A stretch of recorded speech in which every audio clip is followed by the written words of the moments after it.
excited to introduce Jennie Luca, who is the CEO of the Children's Inn, where I think many of you have had the opportunity to stay. For those of you who haven't, it's related to the NIH, and it's where people stay when they get to go and have tests and clinical appointments at the programs that many of you go to. Jennie is trained as a social worker, but she's been working in nonprofits for about 20 years. She's been at the Children's Inn for 13 years and the CEO there for 2. And thank you so much for being here with us. Thank you. And thank you for the kind introduction. And thank you. It's an honor to be part of this first inaugural conference. I congratulate you on having the forethought to do this. Of course, in the 13 years that I've worked at the Inn, I've had the opportunity to meet thousands of families like you who are searching for answers and searching for ways to heal their children. And unfortunately, the story is usually the other way, that they spend years and years and years searching and aren't able to really form a community like this right away, where you can immediately get answers and you can bring the physicians and all those people, all those community organizations together, and you parents as the most important advocates to really figure out your path forward and start to plan a future for your children, or if you're an adult, begin to think about your life. So I think this is a really special opportunity, and I hope that it's been helpful for you today. I think I was asked to be here to talk to you a little bit about the Children's Inn, but really more in the context of the ways that we have been able to support families with rare disease, and thinking about when you go back to your communities, and for those of you who come to the NIH, you know that it's a safe little bubble where you have this very specialized health care that I think is really different from many other hospitals, because it's a federal institution and because it's focused on research. And so what we often hear from families is that it's so wonderful when they're at the NIH and they're at the Children's Inn, but then once you get back home, you feel you're back to isolation and back to figuring out how do you get support for your child when you're back at home. So I'm going to talk a little bit about that today. I have a couple of videos and a couple of slides that I will somewhat stick to, but please feel free to answer questions, and I hope what I have to say is helpful to you. Can I just see a show of hands of who has stayed at the Children's Inn? Okay. So I'm probably not going to tell you a whole lot you don't already know. All right, so we're going to start with a new video. We did a symposium last year where we brought several of the clinicians together at the NIH to talk about how discovery and care being the Children's Inn, can come together to really advance medical research. And then we did a video. So this video articulates what that intersection is between discovery and care. And you can go ahead and play the video.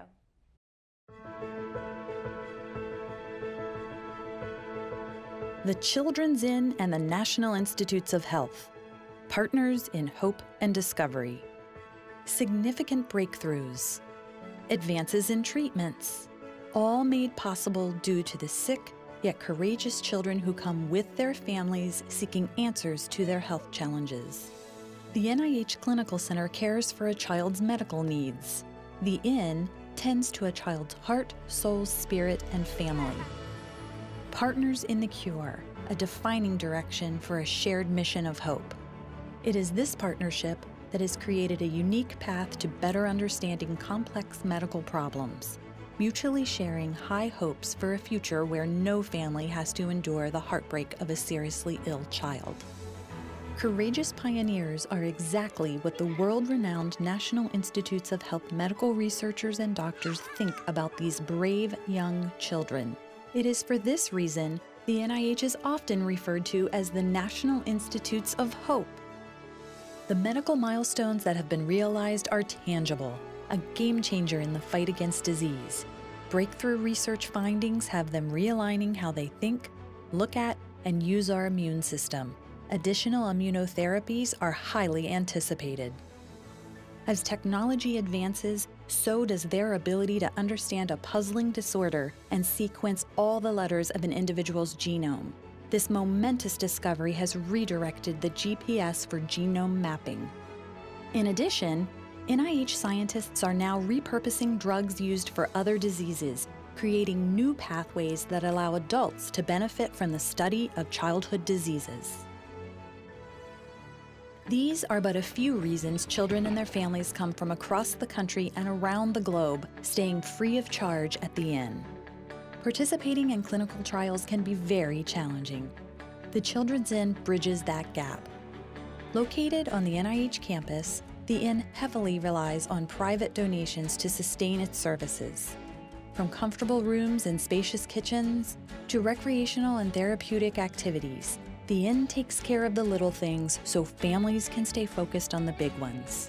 Since 1990, Hope has guided thousands of patients and their families here.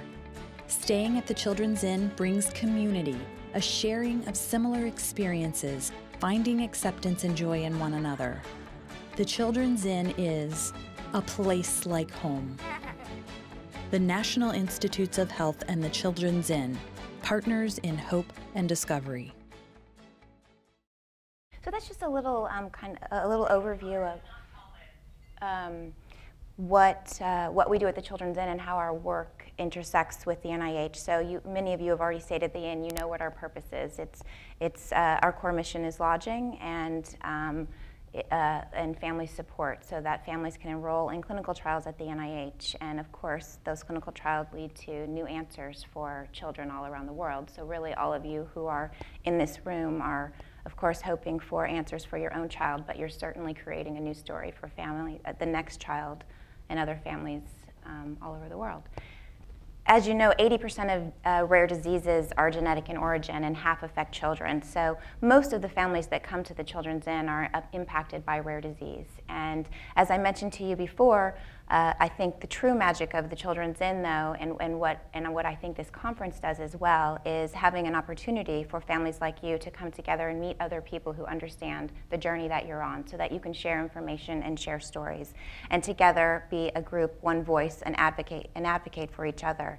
And I think also, many of you have participated in Rare Disease Day as well, and I think it's also this notion of, even though the families in this room are dealing with deficiency of ADA2, there are a lot of families out there who have a rare disease in general, and the bigger you can be to have one voice for advocating for rare disease, the better. And what we know at the NIH is that the study of rare diseases is also providing answers for common diseases. So this is going to be critically important as we move into our future.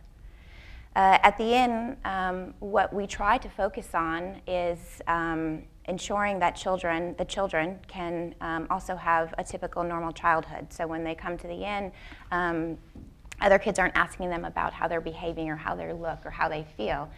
It's understood, and so we try to provide opportunities through fun programming for children to just be kids, and to give you as parents and caregivers the opportunity to have a little bit of respite and to focus on what's going on medically with your child. We like to say that it's a common ground for an uncommon community, and I know you know what that means. That it's this inspiration of families and children who are dealing with rare disease to come together. And it's always fascinating to me working at the Children's Inn. We support kids with medical illness as well as mental illness, and you never know that when people walk through the doors. It's that everybody's dealing with a very serious issue, and they're here to support each other, and that's the magic of how children lead to better health outcomes for children and reduce the stress for you as families. We provide lodging free of charge. We also have a variety of services and programs, and I know that many of you in the room have taken part in them. So if you've been to the Children's Inn, you've met Zilly. Zilly is our therapy dog, and I heard that there was some therapy dogs here today. Zilly fills this void for children who are missing their animals at home, and she's also just a soft spot for children to lay. We kind of call her the mayor. She roams the Children's Inn. We have a camp during the summer for children, and this is one of the opportunities for caregivers to leave their children for a little bit of respite. And so we bring in a lot of outside groups to help the kids, to bring them together, just to give them a little bit of fun and to forget the pokes and prods that are happening during the day at the clinical center. And this is typically happening during the summer months. But camp, of course, can be a great opportunity for sick children. These are just a few pictures of what's happening. I wanted to just take a moment to talk about the importance of siblings and when I say siblings, I mean the healthy siblings, because the healthy siblings can sometimes be forgotten.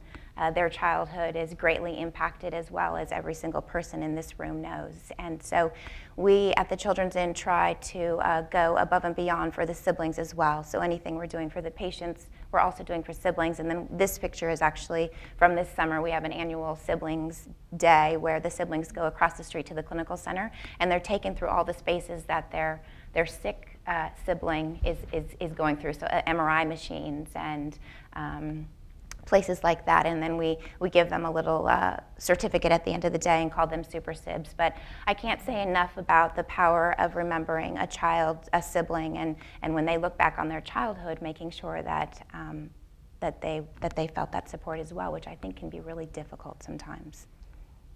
And then teens and young adults. We have a lot of programs for our teens and young adults, and I see some of you sitting in the room today, that it's hard enough to be a teen. And then when you're a teen that has to also deal with a rare disease on top of that, or being sick on top of that, that can be extraordinarily difficult. So again, our goal at the end is to just try to provide opportunities for normalcy, for taking teens and young adults out into the community, to Starbucks, to Dave & Buster's, to places where they can have fun. But they're having fun, but the magic is that they're spending some time with other teens who they can talk to about what they're going through, hopefully making a connection so that when they leave the NIH and leave the Children's Inn, they're able to stay in touch. But this is from a teen retreat that we host every summer.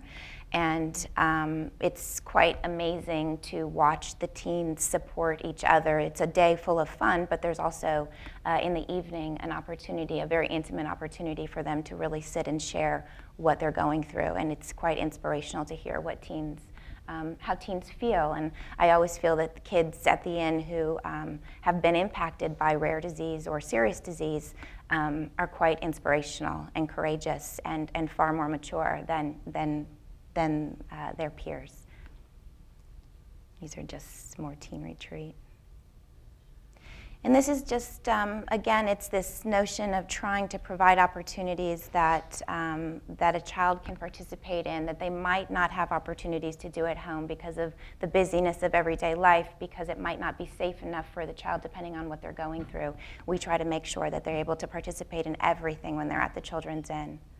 And that's Zilly. They planted those flowers and then she dug them all up right after that. So this is a story of another child that I think you'll understand. His name is Bryce, and he has a disease called Proteus syndrome that NIH is also studying. And he was one of the first in the country to receive a new treatment. And I bring this to you because, as you, I know, have just defined the disease and have a pathway to treatments that, one, to really reflect on what you are doing to blaze the way for other children and what you're doing for your own children now. I can't say enough about the power of advocacy and coming together, and I think you'll enjoy hearing from Bryce, who knows that he's had this great impact on medical research.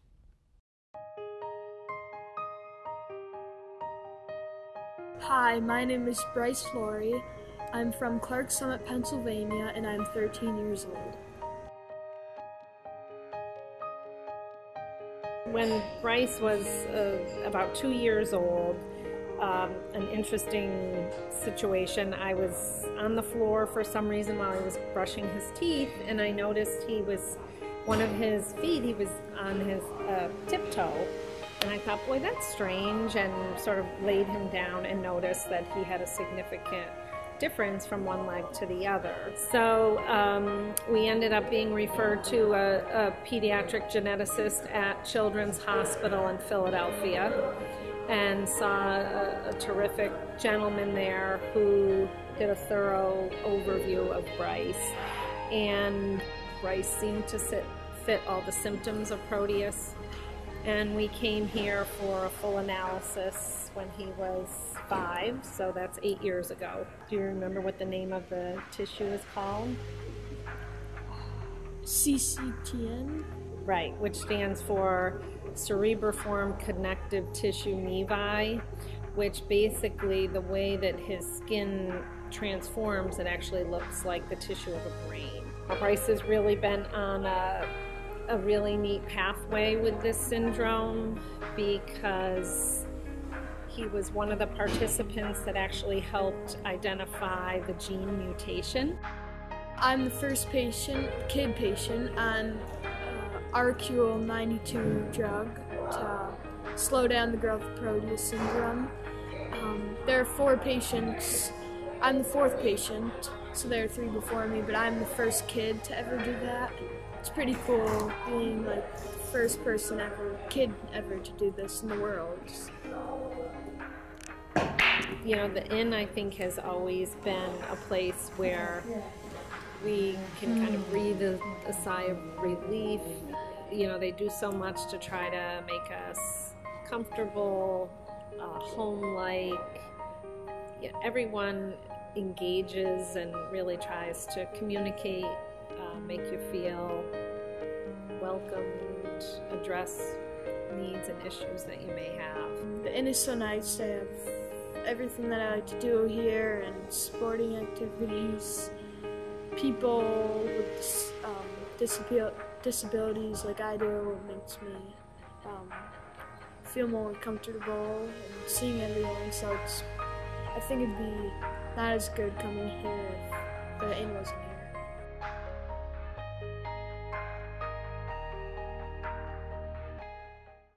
One of the things that I really love about Bryce and many of the kids that come to the Children's Inn is that they know so much about what they're going through. They're partners along the way. Their parents are obviously their advocates in making sure that they're cared for in clinical research, but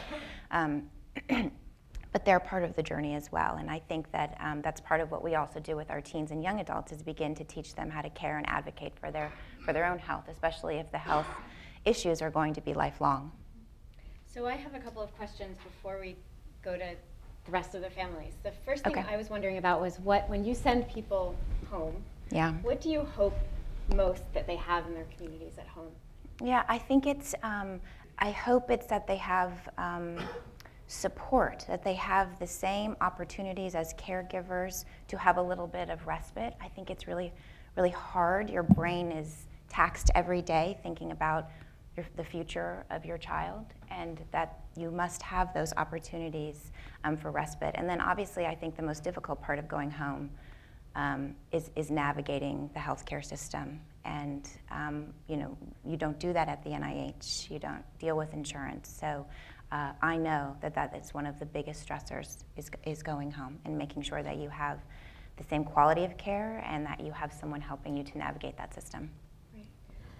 Excuse me. And so I'm sure that you see families who have a harder time than others, and some families who come out stronger from the experiences that they have. Are there things that you've observed about the families who you think, you know, really come through it together very strongly, and sort of how they do that? Yeah, I think it's a lot of what you're doing today. It's I think those families who see themselves as strong advocates, who are not afraid to ask doctors questions, who are not afraid to disagree, because you are with your child every day and you see symptoms and you know more about your child than anybody else, or if you are the patient, you know about yourself. Those are the ones that I see coping a little bit better. They're not afraid to ask for support, and they're not intimidated, I guess is the right word, by the healthcare system. And then of course I think it's hope. I think it's those people in those families which on some days I think it's harder than others, but knowing that you take one step at a time and you begin to plan for the future and make sure that you have a little circle of soldiers around you to help you through that. Those are the families that I see flourish. And giving kids, just letting them be a child too, right? Allowing them to live their life despite some of the challenges, but trying your best to give them all the opportunities a child who's not sick would have. Right. So if anyone who's been to the Children's Inn would like to talk about that experience at all, that would be great. Or if anyone has any questions for Jennie. Did you have something? No. Anyone? Yeah. For us, the son was just in this year diagnosed with this disease, and when we get there, and we, at least myself, I was so like, wow, this system of security system for getting to this, like you say, like a bubble where you're gonna have your kids taken care of. Then when we were there, we were very, I mean, like I said, wow, with all the ways they have this food and rooms and everything just organized in a very nice environment for the kids. It's just awesome. And another thing that happened to us, like I was commenting with her, one of our kids, because we take the healthy students with us, one of them get into a little cold, and as soon as in the prom they knew that he was running with a little fever, they was, I'm sorry, we can have you here. That was very nice to know, with all the care we surrounded to the other kids, you know. Because we move out of there, and anyway, they pay for extra room in our hotel and here. But it is nice to know that the other kids, they are in more dangerous situations. Their own kids are taking care of these little details. They don't let go of the Lord. It was Right. a very nice experience. That's great. Thank you. Anybody else? Somebody in the back? Okay. Yeah, I think Oh, somebody. there's one. You're right in front of the light. Hi, Jill. I just want to say, so this is our 5th time here, and honestly, without the Children's Inn, we would not be able to have the treatment that we've gotten for life-saving treatments and be able to come here, because it is expensive, and my kids kind of think it's vacation now. We're going to Children's Inn, and it's a blessing. You really have helped our family more than you know. Good, thank you. Okay. Great. Thank you. Thank you for having me. Sure.